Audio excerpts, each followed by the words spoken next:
Hello, everybody, and good Monday morning. I am Angie Callen, the host of No More Mondays, the podcast where we believe you can have an amazing career or business and a thriving life on your terms. And every week, I get to talk to people who walk that walk, but they also come with resources to help you live and work authentically. And I am especially excited for today's conversation because I had the pleasure of meeting Andre Young in person earlier this year at the Growth Now Summit, where you have probably heard a few other guests come from. We sat next to each other at lunch and ended up getting into all kinds of good stuff and common interests around football, leadership, and most importantly, how life and work are not separate. They should be harmonious. Andre is the founder of You Evolving Now, where he's on a mission to help leaders, teams, and individuals create healthier, more connected, and more harmonious workplaces. Wouldn't we all love to be in one of those? Mental health therapist turned entrepreneur, speaker, and author, Andre brings a unique perspective on what it really takes to evolve as a leader and as a human being. I get to talk about being a human today on No More Mondays, and you know how much I love that. So let's just get this thing started. Andre Young, welcome to No More Mondays. Wow. Angie, thank you so much for having me. I think that was the best introduction I've ever gotten. I love it. I love to bring you on the road to introduce me like that. Everybody listening, thank you for having me. I've been excited about this since we first started in chatting because you have something about you. You're easy to talk to. You know what you're talking about. I love a person with an opinion that they like to give directly but lovingly. And I want to start with understanding a little bit more about your You Evolving Now story. So what kind of inspired you to get into this work and build the platform that you've developed? Wow. Well, people think because I have 19 years of a background in mental health and being a leader within that space and a therapist, people think it's because of that. And it had nothing to do with that. Like nothing to do with it. I burnt out of mental health in year 15, but you said I worked at 19. It was really a divorce. I went through a divorce almost 20 years ago. And going through the divorce, I will say that was the hardest time for me emotionally, financially, physically. I remember at that time driving in my car and something came on the radio. And it said, if you've ever been through a natural disaster, a hurricane or tornado, a divorce. And I was like, wow, because that's exactly what it feels like. And I will admit here in front of you and everybody, I was not the world's best husband at that time, but I also wasn't a monster. So I knew that there was other good people, other good men out there that were failing in relationships. Not because they were bad people, because they had nowhere good to go and nobody good to do it with. So I created a men's organization at that time, and it was like people in my living room. Then it kept growing, and then it was strangers in my house, and that was weird. So now we're in cafes, and then we got a conference, and then we had a women's division because women wanted it. Then we were on college campuses with youth, and I felt out of love, not with helping people, but with trying to get the average individual, searching for individuals to spend their time and their money for something good for themselves. Mm-hmm. So when I pivoted and really did my business and I gave up good for great, I said, where are people? And people are at work, at school, and on their phones. And I said, that's where the business has to be. And at the time, I didn't know that companies would want leadership. So they said, this is a great idea, but how does this help us? Because it was very personal growth and relationship growth based. And I said, oh, you want leadership, but I don't talk about leadership. And Angie, I went home and I looked at everything I had created and I was already talking about leadership. Well, I was already talking about it. I just never said the word. Just from a different angle. At that time, all I did was add the word leadership to it. Yeah. And boom. And then over the years, it's evolved and refined. And so that's how I got into it. I didn't want to write books. I didn't want to be on stages. I just wanted to be one of the guys in the room getting better. That's it. Well, and here, the way that you were meant to get better is to write books and be on stages. So sometimes you just can't look the gift horse in the mouth, and you got to run with it. And I'm guessing that your lived experiences and those 19 years, in counseling, in mental health, the 4 years of working through it, even though you're burnt to a crisp, inform the way that you approach this leadership life and leadership work, I'll call it. Why do you think that mix is so effective and so powerful? Because honestly, for me and anybody that's been through it, I've been on both sides of a lot of things. Okay, so I joke from stage or when I'm training companies and leaders, I say, listen, at one point in my life, I was the world's best employee. Says me, I was good. And then at another point, I was the worst. And I wasn't the worst because I was bad at my job. I was the worst because of the things I was saying, what I was doing, how I disconnected. So I learned from being really good and I learned from being really bad. And then I truly believe that anyone listening, everyone in the world has a book and a story in them. Do you know what you've been through, what you've overcome? But very few of us say, this is what the issue is. This is what I want to help with. And this is how I overcame it, and actually write it down, formalize it, and teach it. So that's what I did. I really been on both sides of a lot of things, of being really good at things and really bad, and then extracting the lesson and teaching bite-sized bullet points of how to do it. We're going to talk about those bite-sized bullet points in a minute. But what I want to recognize and compliment you on is something a lot of people don't do. And that goes back to this idea that everybody has a book in them. However, most people don't know how to tell their story, don't respect the fact that they even have a story, let alone think that that's going to impact somebody. And you were willing to be vulnerable and put it out there. And look what the ripple effect you've been able to create. Well, thank you. Thank you. And like all of us have, I love being able to learn from everyone. People say, well, do you have a mentor? I said, the world is my mentor. Yeah. I could sit down and have a 10-minute conversation with a homeless person, and I have, and gotten nuggets from them and them from me, hopefully. So, I mean, everybody is a walking mentor of some sort of what to do or not to do. Yeah. And I think when you tune into that fact, I definitely grew up in everyone is equal. We all just have different circumstances kind of home and upbringing. And so therefore you treat everyone the same. And I think when you kind of have that lens, you have the opportunity to sit down with a homeless person who is no better or worse than you. They're just maybe worse off, and actually learn from them. Or you're willing to say, hey, I was that homeless person, or we have a whole bankruptcy story that's a hot mess, right? And being willing to put that out and say, this is my story. And yeah, it was a failure. That doesn't make me a failure. And here's what I learned from it. And therefore what you can learn from it really creates empathy. I love empathy, and we need more of it in this world. Oh yeah, and to be, just because somebody, whether it's that homeless person, I'm quoting air quotes if you guys are listening, because they may have less than you, doesn't mean that they're less happy than you. Yes. There's gifts to be learned. Just because you have, or we've judged ourselves based on what we have and what somebody else doesn't have, the lesson is still there, because that person may be way more content in your life, in their life, than you are in yours. And you got that car, and you got that house, and you got that marriage. Like, so that's an interesting thing that really come about. Like when I was doing therapy, I've done it in psych wards, in schools, in private offices. I've done it in homes. And the home part always got me, because I could pull up to almost a mansion. Looks great on the outside. You walk in, it ain't what you think. Big old mess. Don't look like what you think. The kids aren't acting like how you think. The parents aren't acting like how you think. And then I had, on the same day, go to a client's house that lives in the projects. And the house from the outside don't look like much. It was the happiest family I've ever seen. Dinner at the dinner table made me eat. I had a great time going there. Judgment is a very, very slippery slope. Be careful how you pass it, everyone.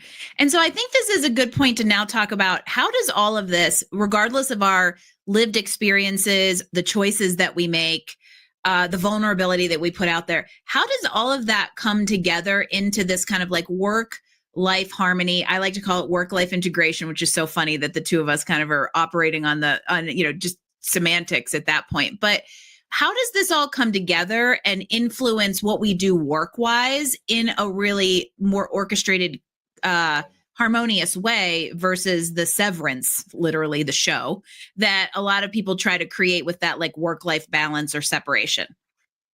Oh, wow. Well, great question. Multiple parts. Um, I always ask, if you've heard of work-life balance, you know that it's a lie.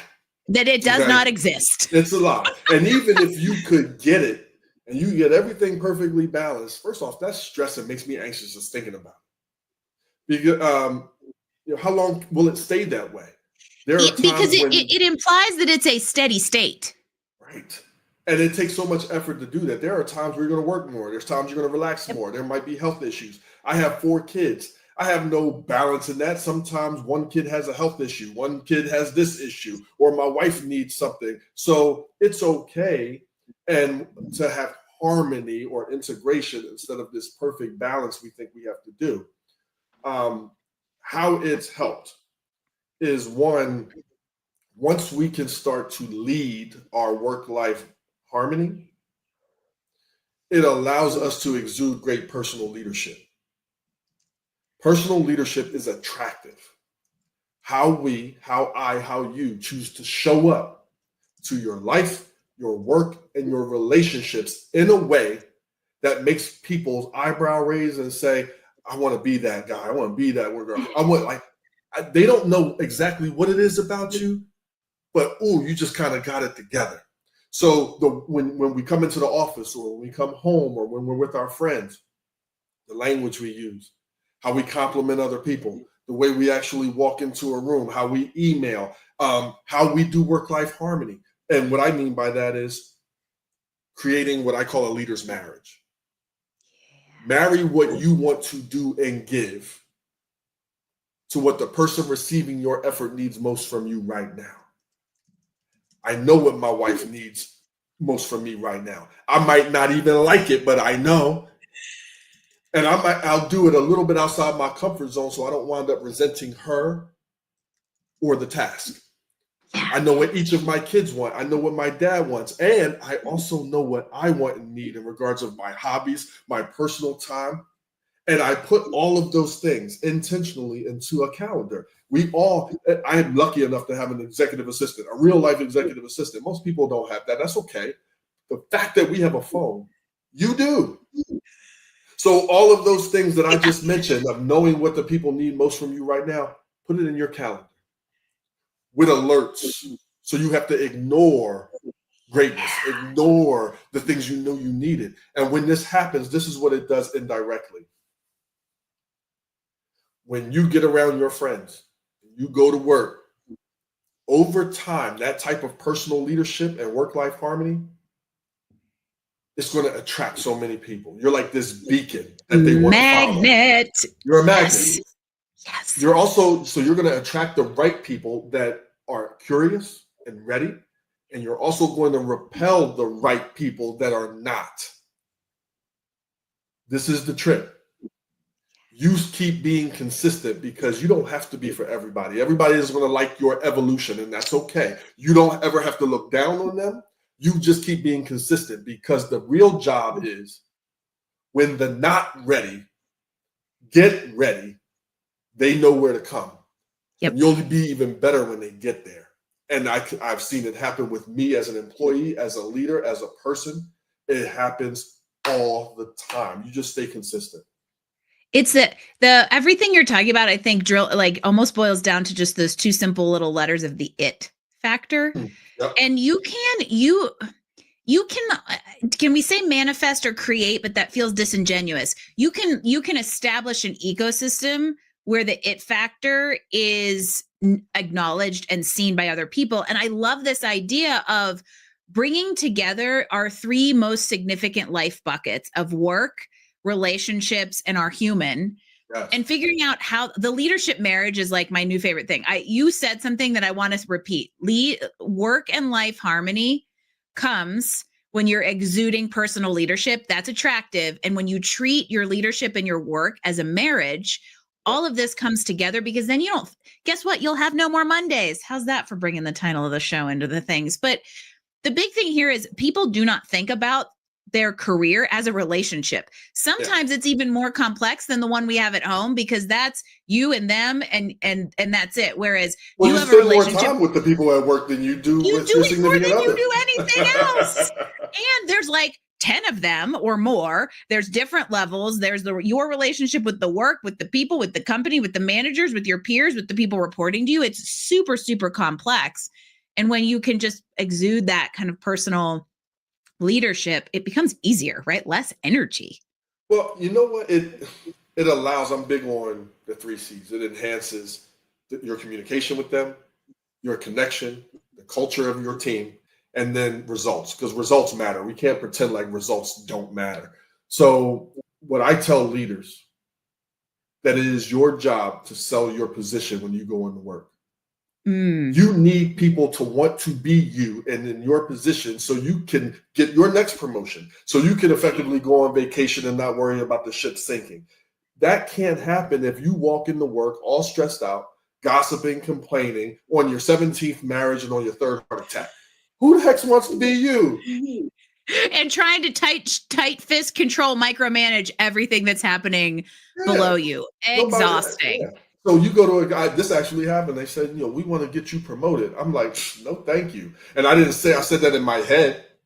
I'm like, if the job makes you look like that, no, thank you. And if the job is okay with you coming in here looking like that daily, no, thank you. Yeah. Their personal leadership was off. Not that they were a bad person, but I didn't like how they exuded, what they were exuding. And you can't sell me on that position. No, thank you. No, thank you. This brings up something that I read somewhere in all of your meanderings about, and these are going to be hot button soapboxes that I'm standing alongside of you, that a lot of people get promoted because they maybe do one thing well, or because they have the knowledge base, and not actually because they know how to lead. What do we need to know about that to avoid that trap and do leadership better versus just getting promoted? Wow. Well, that's 2-part, because you have the people doing the promotion and the people accepting the promotion. Okay. So let's start from accepting the promotion. The first time I was ever offered a promotion, I took it for all the wrong reasons. It was the next logical step. I just got my master's degree. I didn't go to school, all of that, to stay in the same place. So it's the next logical step.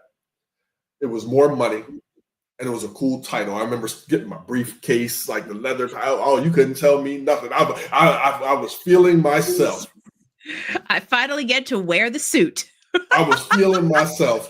And not one point did I ever think of me being a leader, that I was going to be leading people. It was about the position at the title at that time. And it wasn't that I was anti-leading, a team. There was no course on that in college. There was nobody ever talked to me about it. And in the interview, nobody even asked me about it or said anything about it. And most companies, unfortunately, don't bring Andre in to coach people up in those skills. They let them flounder in the middle. Right. So you were the best machinist. Okay, we want you to lead a team of machinists. What? Just because they're great at their job doesn't mean they're good at people. So you just lost your best machinist, got your worst leader, and now everybody under them is miserable. So if I'm going to be accepting a position, one of the things that I would want to think about is, what vision do you have for your team now? What conversations do you have to have to preface that you're now leading maybe your old peers?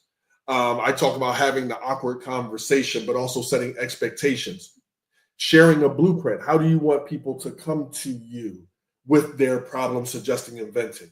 You need to know the method you prefer, the first sentence you want to hear, and the information that you need. Help me to help you. I want to help you. Come to me like this. So self-awareness.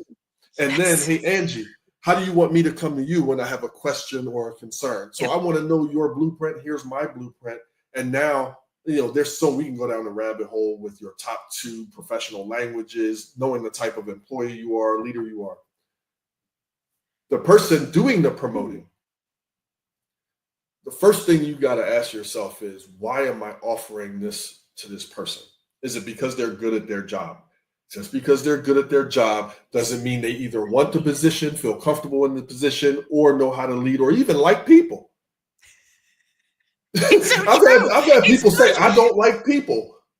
You're talking to a former engineer, and this is the reason I stand on this soapbox is because I am a recovering engineer who loves people, who was managed by engineers who don't like people. And so I'm sitting here in this like technical environment looking at these people who are great at doing AutoCAD drawings and don't know how to have a conversation from a hole in the ground, thinking, why the hell did you make them a manager? So you're preaching to the choir out there, and I'm sure there's somebody out there listening who's going, oh, I'm one of those. Yes. So it's like, well, why do you want to promote this person? Number two is, who do you want to promote? Like, do they have the capabilities of the administrative task and the people skills? If they do, great. When they don't, well, what are you going to provide? Are you going to provide a training? Are you going to provide a shadow? Are you going to provide some type of expectations other than checking the box and getting the job done? How will you evaluate and assess other than an annual review that you ripped them apart for not doing what you hired them that you knew they couldn't do a year later? So there's a lot of different things that goes into accepting a promotion, but also giving and offering a promotion. I wrote an article. This will just tell you how we're shouting into the void together. Years ago, I think this was my first year in business, so 6-7 years ago. I riffed this article while fired up about this topic, about how there are like all of these different ways you can grow in your career other than to climb the ladder, make more money, and get a higher title. The problem is we on the professional side don't know how to identify what it is sometimes, don't think there's any other options than the traditional corporate ladder. And then on the promotion side, they don't offer an alternative pathway. Fun fact, that article is still the #1 lead generator to my website because this is such an important topic. And I think, and I hope that something that you get to do as you go into organizations is talk to companies about either providing the training to upskill people so that they can become, at least, if you're not going to make a non-people person a people person, at least give them the skills to do well, or give them an alternative track to grow in more subject matter expertise or knowledge or technicality. Yes. There are multiple ways to incentivize and grow people. And I think it's important to know what that looks like for an individual. Absolutely. I talk about the 5 types of employees, and one of the types that you're mentioning is the steady stream. Not every employee is going to be your inspired and motivated and want to move up and be you one day. You couldn't afford that anyway. There's not enough money or promotions to go around. Or you're gonna have a bunch of Angies and Andres sitting around the table yelling at each other. You cannot have that. I couldn't imagine being in a whole group of me's trying to run a company. It's too one-sided like that. You can't do it. So your steady stream is the person that's fine right where they are, but they want to be good or great where they are. How do you help them with that? And it may not always be money or promotion. It may be information. It may be knowledge. It may be training. It may be certificates. It may be mentoring somebody. I was doing some work at this one big company, and there was a woman there that was quadrupling everyone else's metrics. Like, that's exceptional, like quadrupling. And then one day she started to like fall off, and her fall off was she started doing what everybody else did. Okay? But she set a precedent for herself. Set a precedent. Like, I'm like, you can't have a tough conversation with somebody because they're not quadrupling, but now they're doing the job that they actually signed up to do. So, but the whole thing was they're curious. She started hanging around with a different coworker, which was a grouch. She was inspired and motivated. Things changed. At the end of the day, I met with the woman. She was going to quit. And she wanted to go out west. So I went to vice president. I said, listen, this individual, they're looking to do this. And they're like, oh, well, we have a facility out west. She could do that. All she would have to do is this training, this, boom, boom, boom. And then they presented it to her. She was excited about it. I don't know if she followed through with it or not, but they wouldn't have known. And she wasn't going to ask because she didn't know that it was even available or an option. And they would have lost a very, very good worker. Oh, this brings up a hot button for me. advocating for yourself in your work environment. Do not leave your professional development, your career development, and your leadership development up to chance or up to somebody else. Women, this example leans right into us. We are really good at keeping ourselves small and being afraid to vocalize a desire. Right out of an opportunity. Yep. Yeah, you made the decision for them before even giving them an opportunity. If you don't ask, the answer's definitely no. And so I think this is a good time to ask, because we're talking about this like evolution as a person, right? You evolve now. And if you when you're working in these organizations and we start to look at an individual level, I would love to just give some advice to people that are out there. So there's somebody listening that's like, man, I'm one of those people who is not a people got pushed into leadership, or I'm a people person who isn't seen into leadership. Yeah. What and how can we be advocates for ourselves so that we can evolve as a person and professional? This is one of my favorite things that I share, and I just shared it in California yesterday. Like, this question was asked, and I said, wasn't primed to ask it, y'all. We talk about leaders having one-on-ones with their people. Number one, cancel and reschedule meeting across all organizations. So I share, and probably also the most ineffective, which is why it's canceled so much. Right. So I teach how to do it. Here's the flow of it. Now, for those individuals about this question, how do I not humble myself out of opportunity? Sometimes we have to lead our leaders, coach our coaches. Just because they're a leader above you doesn't mean they know how to lead, remember? So here's the inverse one-on-one. So if Angie, you're my boss, I want to come and say, hey, Angie, I would love to I really enjoy working here. I would love to have a one-on-one meeting with you. Now, I know that you're busy. I'm busy. I'm available this day and time or this day or time. See, I want to lead the situation. I want to be able to say I'm available this day or time, this day or time. This is some of the things I would like to talk about. Are you free? So we'll pause there for a second, because I do not promise that your boss is going to schedule that one-on-one, but I do promise that you're going to find out who you work for. You're going to find out who you work for. So they're saying, oh, okay, well, let me check my schedule, or hey, that's a really good idea, or they'll blow you off. I do not promise you the result you desire, but I do promise you you're going to find out who you work for. So be careful what you ask for.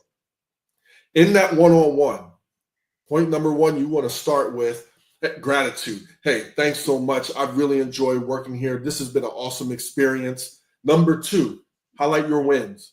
So if you're leading a team and you have a boss, highlight the wins of your team. Yes. You don't got to say what you did. You can highlight the wins of your team. They know that you're the leader of that team. If you don't have a team, highlight some of the wins and things that you have felt have been wins since your last meeting, because you want to do this regularly, maybe once a month, once every other month. Then you want to share some of the things, your assessment of things. So, hey, if I had this to do over again, this is what I would do. Or here's an idea. What do you like about it? And if there's anything that you would fine tune. So share some of your assessment of your wins or things that are falling short, and come up with a suggested solution. Ask them what they like. Always start with what they like. Make them say something good about it. And if there's anything that they would fine tune, so now you have permission or protection. Maybe in your solution, you have something you want to start. And so you're saying, oh, I'd love to give this a shot on my own for a month or two. If it's not working, great. If it is, great. Is that okay? Lastly, gaps. Is there anything that you need from me as my boss or the organization? Is there anything? Because your job is to protect your boss's blind side. Protect your boss's blind side and beat him or her to problems that they don't see. You are then invaluable. Right. But if they don't know, like if you don't start with your team's wins, your assessment, your solution, do not assume that your boss knows what problems you beat them to if they didn't know they existed. You don't say it. Mm-hmm. They just know the job got done. They don't know how it got done and may not care how it got done. Yeah, because you can't assume they're that aware. Right. Do you know, you know how busy you are as an employee listening, right? Well, your boss is as busy. If not more. If not more. They're on 17 Zoom calls, 200 emails a day. Please do not assume. And them not knowing doesn't mean they don't care. It may not, Yes. they may not have time management skills, operational skills, good people skills. Maybe they were thrusted into it and are drowning just like you.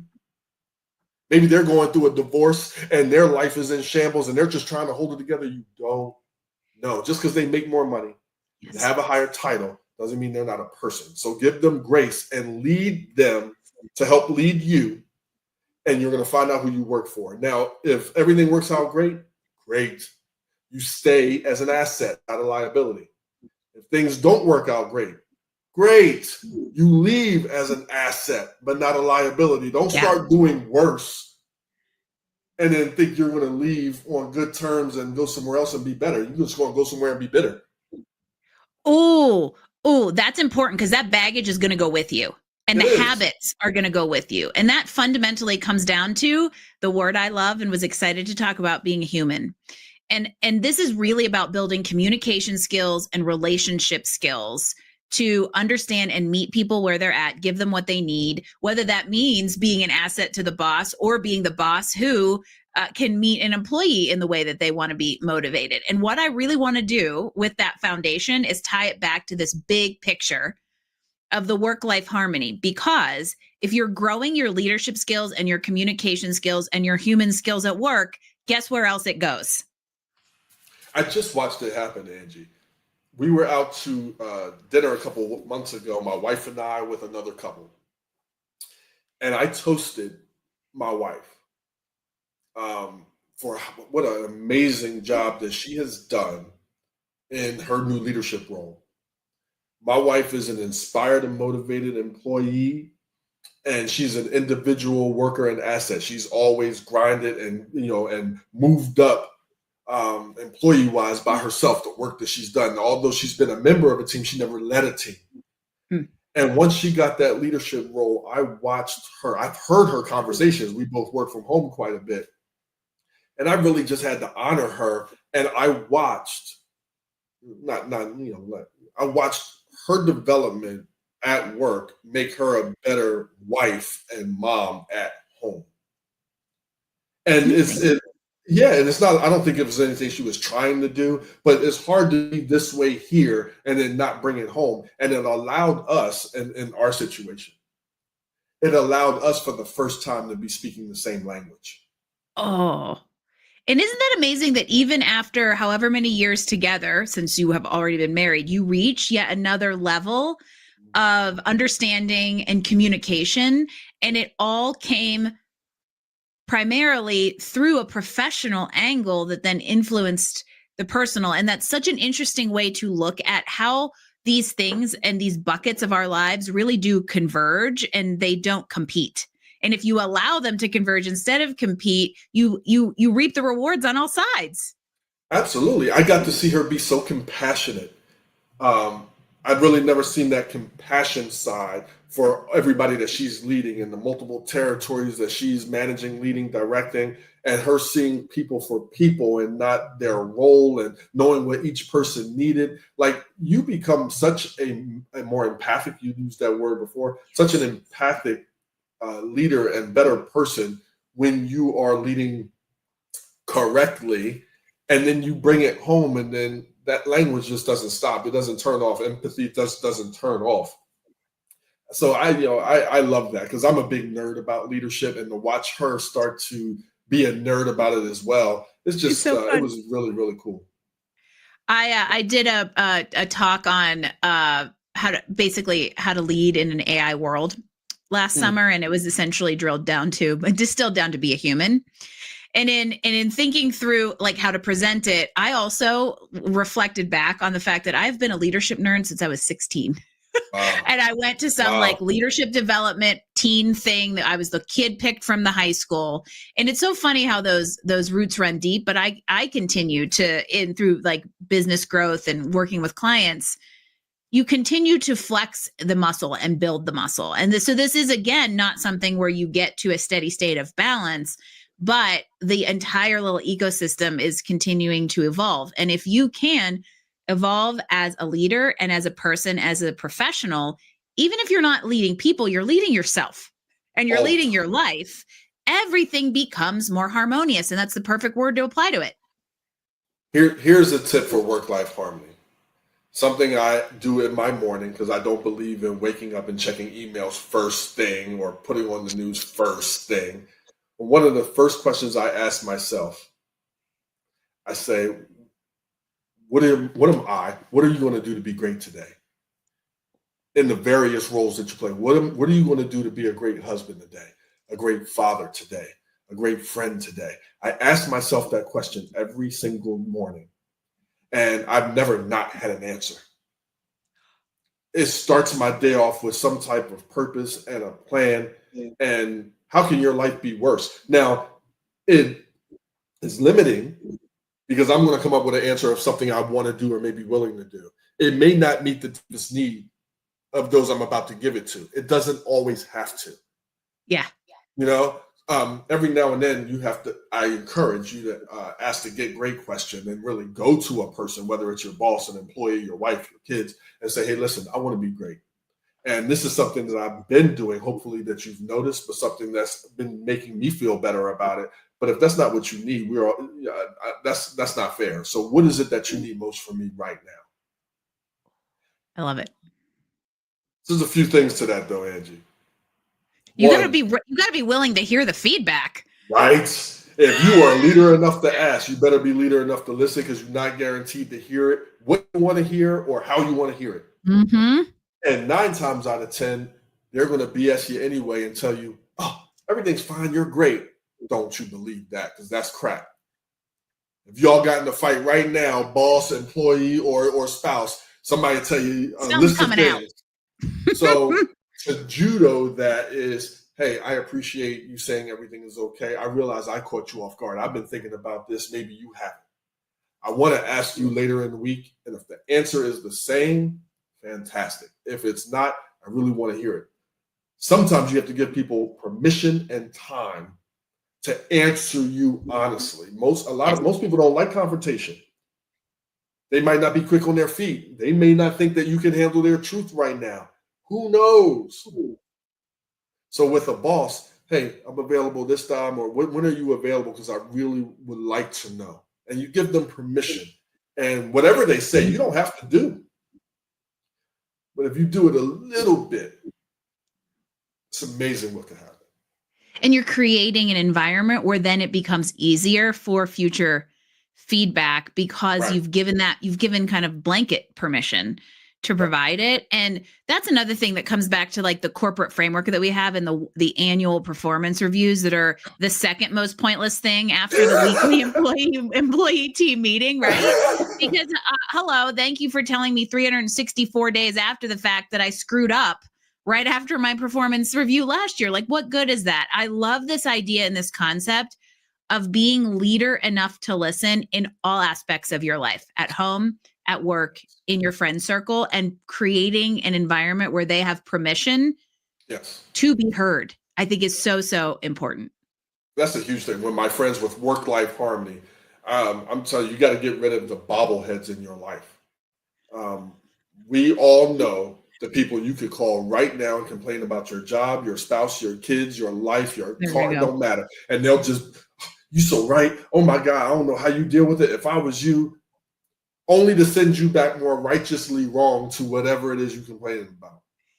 So righteously wrong. That's so true. Right. Get out of the echo chamber, y'all. Right. Chest out, all puffed out, wrong as heck. Or very one-sided at the minimum. And so my friends all have permission to challenge me, and they have graciously given me permission to challenge them. And the older we get, we say it. Yeah. When we were young, we didn't even know to say. We would celebrate each other's mishaps and mistakes because they were entertaining, or we didn't have the verbiage where that's wrong, I don't agree, but we stayed silent. Oh, no. We give your friends permission to see your side, but ask, hey, well, have you thought about it from their side, your boss's side, the company's side, your wife's side, your kid's side? Like they're not, the chance of you being 100% right about everything is not likely. And the chance of them being 100% wrong about everything isn't likely. So what are they right about? Yeah. Ooh. I think that we just came full circle with that little word vulnerability that we talked about at the beginning. And what I want to say, this is a shameless plug for both of us. If you have no one in your life, if you are only surrounded by bobbleheads, this is where people like Andre and I help, right? Unbiased, lovingly, kindly direct people who will hold your feet to the flame if that is what you need to evolve. And so on that note, how do people track you down and follow along in all of this fantastic wisdom that you have about life and leadership? Wow, that is an awesome segue. I was pretty proud of that. Thanks. That was good. That was good. The easiest way to get in touch with me is at my website, and that's youevolvingnow.com. So YOU, evolvingnow.com. There's a bunch of videos, all of my books, workbooks. Proud to say that I have a newest book coming out. My 5th book, The Complete Leader, is coming out October 21st, 2025. Along with it, we'll be releasing, and hats off to my team. I cannot give them enough kudos and flowers. We have an AI tool that will be coming out along with it. And it's going to be called Ask Andre. So you are a leader within an organization, whether it's volunteer, whether it's at a company, whether you're in the C-suite, and most likely for middle managers, first-time managers, emerging leaders. Imagine having this AI tool that has all of my content from all of my books, online programs, etc., with frequently asked questions to reduce your thinking. Because if you use this, you're going to be using it because you're busy. Oh, I got a meeting in 5 minutes with Angie. She's been late 5 times. I need to have a tough conversation. What would Andre do? And now you can pick right in front of your face what type of employee you think she is out of the 5, what kind of leader you are from the 5. You can use the frequently asked questions. We want to reduce friction because the better the input, the better the output. And within 20 seconds, you can either have a solution to your problem or something as simple as, hey, give me a leadership tip for today. Or what's something small I can do for my team today? Or I need a SMART goal for, and within 20 seconds, boom. So I'm so excited about that. So essentially, come October, nobody out there has any reason to stay in their echo chamber full of bobbleheads because you're going to have Andre in your pocket. There you go. I love it. Andre Young, everybody, thank you so much for being here today. This was such a fun conversation. So many great tidbits, regardless of kind of where you are in your life or leadership journey. But I appreciate the inspiration that comes from being vulnerable and giving us ways to think about how we can be leaders no matter where we're at in that journey. And I am so grateful and blessed to have been with you today. Thank you. Thank you for having me. And you guys listening, have an awesome day. And everybody out there, I want to thank you for spending time with us on this Monday morning. And I'm going to challenge you to think about the areas of your life and leadership where you may be ready to evolve. Is it a new habit, a mindset shift, better work-life harmony? What are you going to do to be great today?